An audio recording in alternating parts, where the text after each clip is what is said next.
Welcome back, guys, and thanks for coming back for the next chapter next section of The Strange Case of Dr. Jekyll and Mr. Hyde. Just as an upfront, I'm going to do a little less professionally this time around.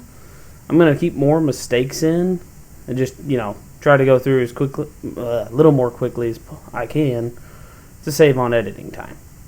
Thank you, and please enjoy.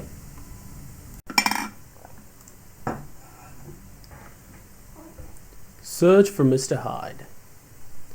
That evening, Mr. Utterson came home to his bachelor house in somber spirits and sat down to dinner without relish. It was his custom of Sunday, when this meal was over, to sit by the fire, a volume of some dry divinity on his reading desk, until the clock of the neighboring church rang out the hour of 12, when he would go soberly and gratefully to bed.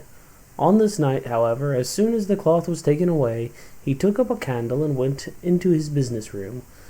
There he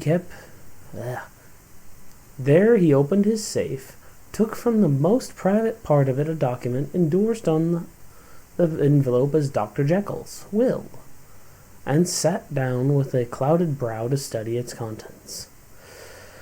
The will was holographed for Mr. Utterson, though he took charge of it now that it was made, and had refused to lend the least assistance in the making of it. It provided not only that, in the case of the decease of Henry Jekyll, M.D., D.C.L., LL.D., F.R.S., etc., all his possessions were to pass on to the hands of his friend and benefactor, Edward Hyde.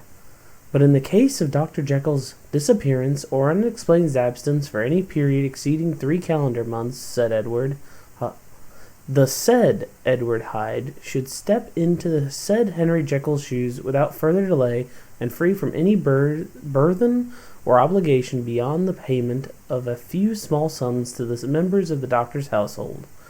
This document had long been the lawyer's eyesore. It offended him both as a lawyer and as a lover of the sane and customary sides of life, to whom the fanciful was the immodest. And hitherto it was his ignorance of Mr. Hyde that had swelled his indignation. Now, by a sudden turn, it was his knowledge. It was already bad enough when the name was but a name of which he could learn no more. It was worse when it became to be clothed upon with detestable attributes, and out of the shifting, insubstantial mists that he had so long baffled with his eye, there leaped up the sudden, definite presentment of a fiend. "I thought it was madness," he said, as he replaced the obnoxious paper in the safe. "And now I begin to fear it is disgrace." With that, he blew out his candle, put on a greatcoat, and set forth in the direction of Cavendish Square, that citadel of medicine where his friend the great Dr. Lanyon had his house and received his crowding patients. "If anyone knows, it will be Lanyon," he had thought. The sullen butler knew and welcomed him. He was subject to no stage of delay, but he ushered direct from the door to the dining room, where Dr. Lanyon sat alone over his wine. This was a healthy, hearty, dapper, red-faced gentleman, with a shock of hair prematurely white, in boisterous and decided manner. At sight of Mr. Utterson, he sprang up from his chair and welcomed him with both hands. The gentility, as was the way of the man, was somewhat theatrical to the eye, but it reposed on genuine feeling. For these two were old friends, old mates, both at school and college, both thorough respecters of themselves and of each other. And what does not always follow men who thoroughly enjoy each other's company? I'm going to get a drink here.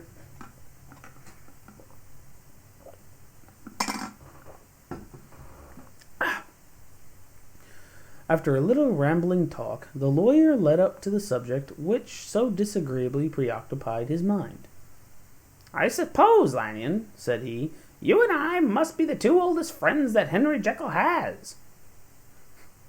"I so wish the friends were younger," chuckled Dr. Lanyon, "but I suppose we are. And what of it? I see little of him now." "Indeed," said Mr. Utterson. "I thought you had a bond of common interest." "We had," was the reply. "But it is more than 10 years since Henry Jekyll became too fanciful for me. He began to go wrong in the mind. And though, of course, I continue to take interest in him, for old sake's sake, as they say, I see and I have seen devilish little of the man. Such unscientific balderdash," added the doctor, flushing suddenly purple. "Would have a strange Damon and Pythis." This little spirit of temper was somewhat of a relief to Mr. Utterson. "They only have differed on some points of science," he thought, and being a man of no scientific passions, except in the matter of conveying, he even added, "It is nothing worse than that." He gave his friend a few seconds to recover his composure and then approached the question he had come to put. Did you ever come across a protege of his, one Hyde?" he asked. "Hyde?" repeated Lanyon. "No, never heard of it. Since my time." That was the amount of information the lawyer carried back with him to the great dark bed on which he tossed to and fro until the small hours of the morning began to grow large. It was a night of little ease to his toiling mind, toiling in mere darkness and besieged by questions. 6 o'clock struck on the bells of the church that was so conveniently near to Mr. Utterson's dwelling, and still he was digging at the problem. Hitherto, it had touched him on the intellectual side alone, but now his imagination was engaged, or rather enslaved, and as he lay and tossed in the gross darkness of the night and curtained the room, Mr. Enfield's tale went by before his mind in a scroll of lighted pictures. He would be aware of the great field of lamps of a nocturnal city, then of the figure of a man walking swiftly, then of a child running from the doctors, and then these met, and that human juggernaut trod the child down and passed on regardless of her screams. Or else he would see a room in a rich house where his friend lay asleep, dreaming and smiling at his dreams, and the door of that room would be opened, the curtains of the bed plucked apart, and the sleeper recalled, and lo, there would stand by his side a figure to whom power was given, and even at the dead hour he must rise and do its bidding. The figure in these two phases haunted the lawyer all night, and if at any time he dozed over it, was to see it glide more stealthily through sleeping houses, or move the more swiftly, and still even more swiftly, even to dizziness. Though wider labyrinths of lamp-lighted city, and at every street corner crush a child and leave her screaming, and still the figure had no face by which he might know it. Even in his dreams it had no face, or one that baffled him and melted before his eyes. And thus it was there sprang up and grew apace in the lawyer's mind a singular, strong, almost inordinate curiosity to behold the features of the real Mr. Hyde. If he could but once set eyes on him, he thought, the mystery would lighten and perhaps roll away altogether, as was the habit of the mysterious things when it well examined. He might see a reason for his friend's strange preference, or bondage, call it which you will please, and even for the startling clause of the will. At least it would be a face worth seeing, the face of a man who is without bowels of mercy, a face which had no but to show itself to raise up in the mind in the mind of the unimpressionable Enfield a spirit of enduring hatred. From that time forward, Mr. Utterson began to haunt the door in the by-street of the shops. In the morning before office hours, at noon when business was plenty and time was scarce, at night under the face of the fogged city moon, By all lights, and at all hours of solitude or concourse, the lawyer was to be found on his chosen post.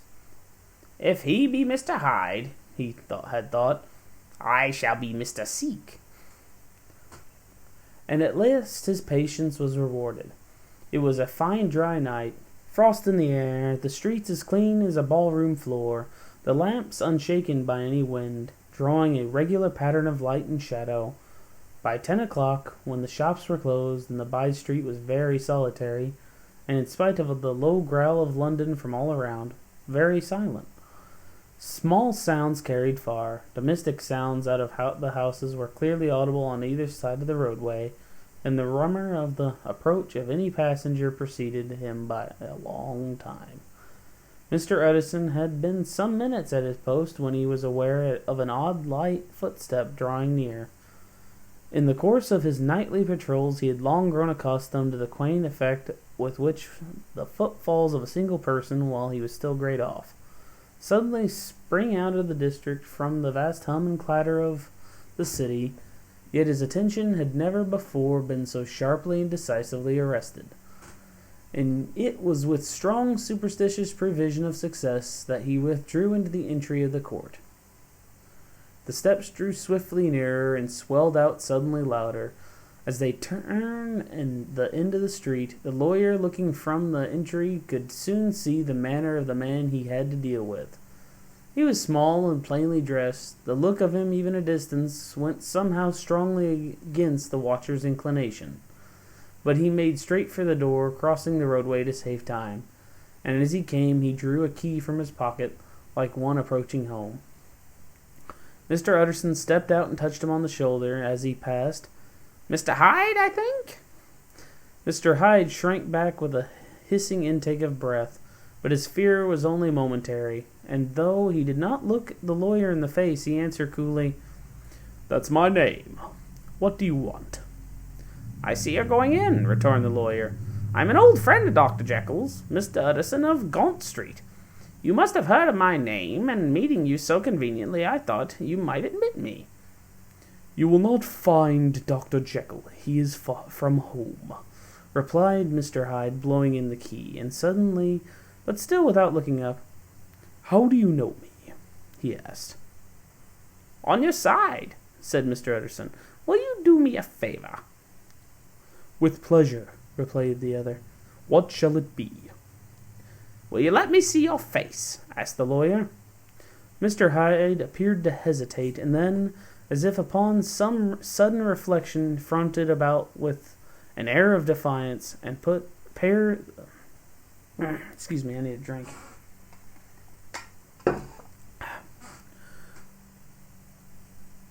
And the pair stared at each other pretty fixedly for a few seconds. "Now I must know you again," said Mr. Edison. "It may be useful." "Yes," returned Mr. Hyde. "It is well that we've met, and, give me a moment to look at how do you pronounce, apropos? I guarantee that is not it, it's French.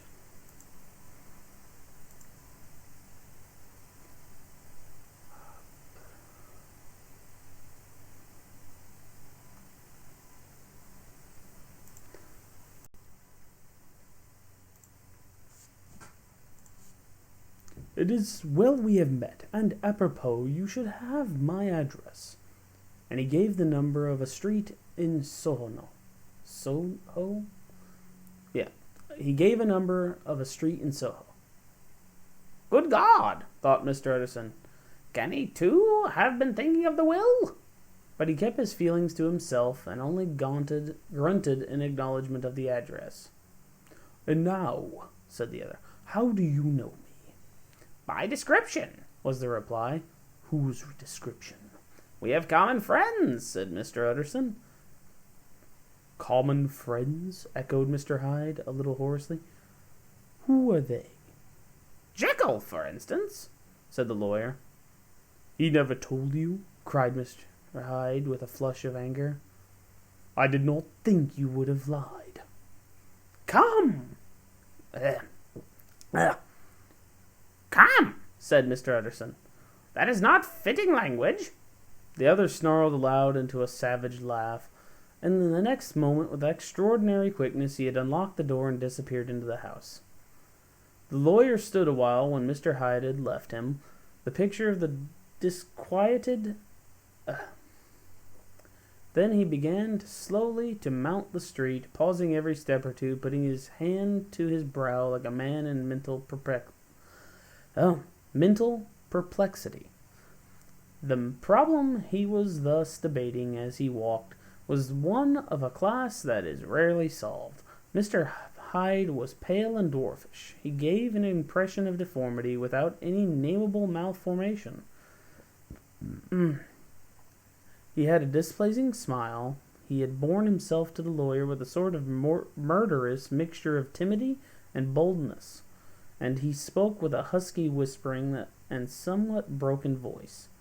All these were points against him, but not all these together could explain the hitherto unknown disgust, loathing, and fear with which Mr. Edison regarded him. There must be something else, said the perplexed gentleman. There is something more. If I could find a name for it, God bless me. The man seems hardly human. Something Trogdilic?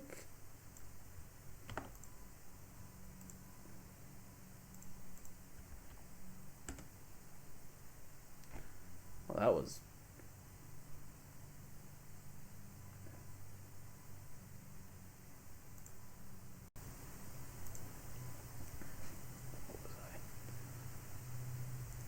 Something troglodyte, shall we say?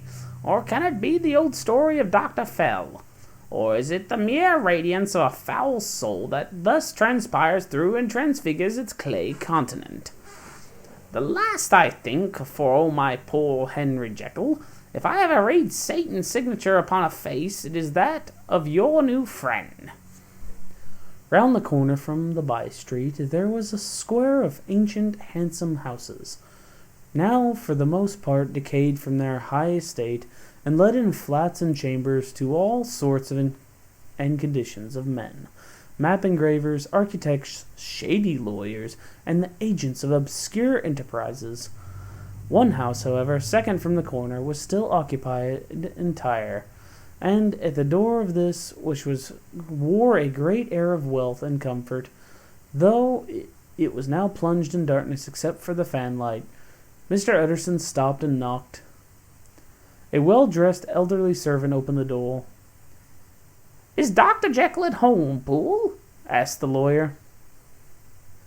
"I will see Mr. Utterson," said Poole, admitting the visitor as he spoke into a large, low-roofed, comfortable hall, paved with flags, warmed, after the fashion of a country house, by a bright open fire, and furnished with costly cabinets of oak. "Will you wait by the fire, sir, or shall I give you a light in the dining room?" "Here, thank you," said the lawyer, and he drew near and leaned on the tall fender. This hall, in which he was now left alone, was a pet fancy of his friend the doctor's, and Utterson himself was wont to speak of it as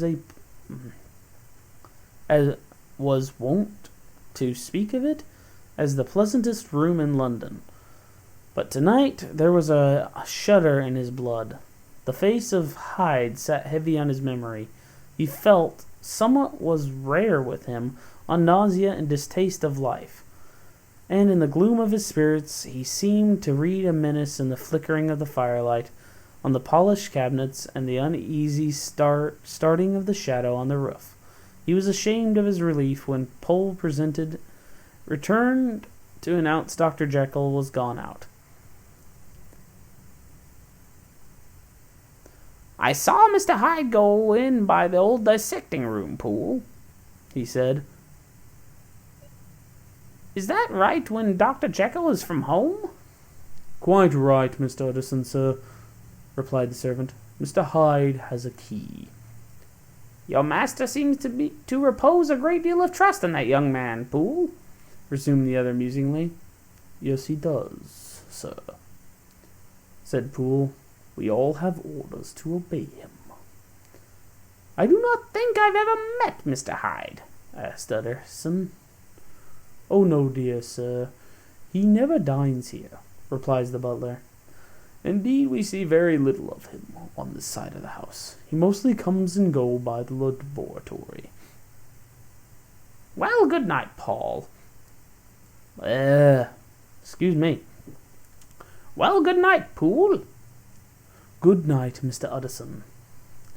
And the lawyer set out homeward with a very heavy heart. "Poor Harry Jekyll," he thought. "My mind misgives me.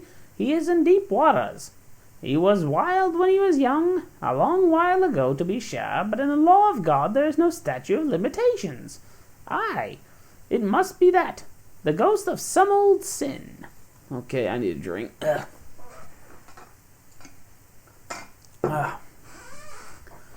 "The cancer of some concealed disgrace. Punishment coming. Pede claudo. Years of memory has forgotten, and self-love condoned the fault."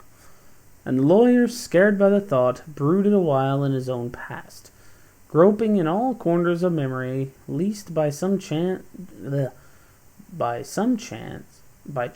some jack-in-the-box of an old iniquity should leap to light there. His past was fairly blameless. Few men could read the rolls of their life with less apprehension.